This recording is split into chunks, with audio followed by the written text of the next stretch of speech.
Hi everybody! Today's read aloud is going to be Harold and the Purple Crayon. So this book has a lot of stories in it. I'm just going to read you the first story. One evening, after thinking it over for some time, Harold decided to go for a walk in the moonlight. There wasn't any moon, and Harold needed a moon for a walk in the moonlight, and he needed something to walk on. He made a long, straight path so he wouldn't get lost, and he set off on his walk, taking his big purple crayon with him. But he didn't seem to be getting anywhere on the long, straight path, so he left the path for a short cut across a field, and the moon went with him.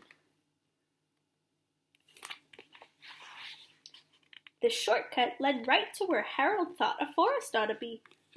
He didn't want to get lost in the woods, so he made a very small forest with just one tree in it.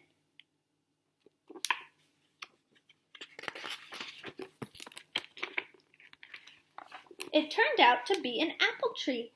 The apples would be very tasty, Harold thought, when they got red.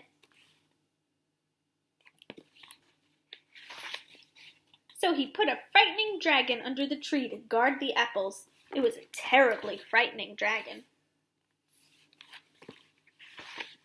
It even frightened Harold. He backed away. His hand holding the purple crayon shook. Suddenly, he realized what was happening. But by then, Harold was over his head in an ocean.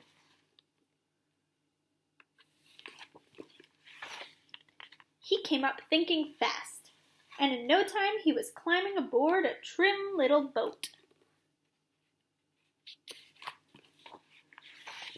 He quickly set sail, and the moon sailed along with him. After he had sailed long enough, Harold made land without much trouble.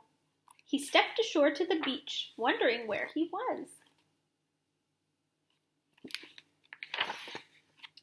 The sandy beach reminded Harold of picnics, and he thought of picnics, which made him hungry. So he laid out a nice, simple picnic lunch. There was nothing but pie, but there were all 9 kinds of pie that Harold liked best. When Harold finished his picnic, there was quite a lot left. He hated to see so much delicious pie go to waste. So Harold felt a very hungry moose, and he drew a picture of him and a deserving porcupine to finish it up. And off he went, looking for a hill to climb, to see where he was. Harold knew that the higher up he went, the farther he could see, so he decided to make a hill into a mountain. If he went high enough, he thought he could see the view from his bedroom window. He was tired, and he felt like he ought to be getting to bed. He hoped he could see his bedroom window from the top of the mountain. But as he looked down over the other side, he slipped, and there wasn't any other side of the mountain. He was falling in thin air. But luckily, he kept his wits and his purple crayon. He made a balloon and grabbed onto it. And he made a basket under the balloon, big enough to stand in. He had a fine view from the balloon, but he couldn't see his window. He couldn't even see a house.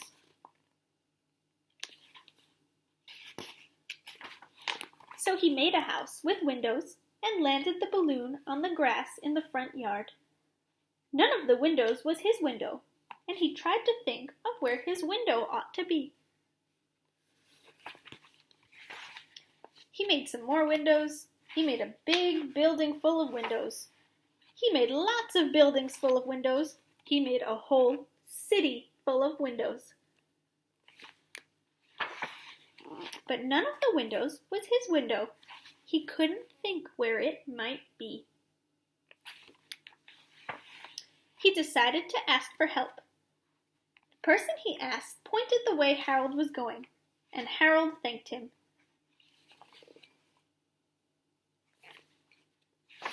He walked along with the moon, wishing he was in his room in his bed, and then, suddenly, Harold remembered. He remembered where his bedroom window was when there was a moon. It was always right around the moon. And then Harold made his bed. He got in and drew up the covers. The purple crayon dropped on the floor, and Harold dropped off to sleep. The end.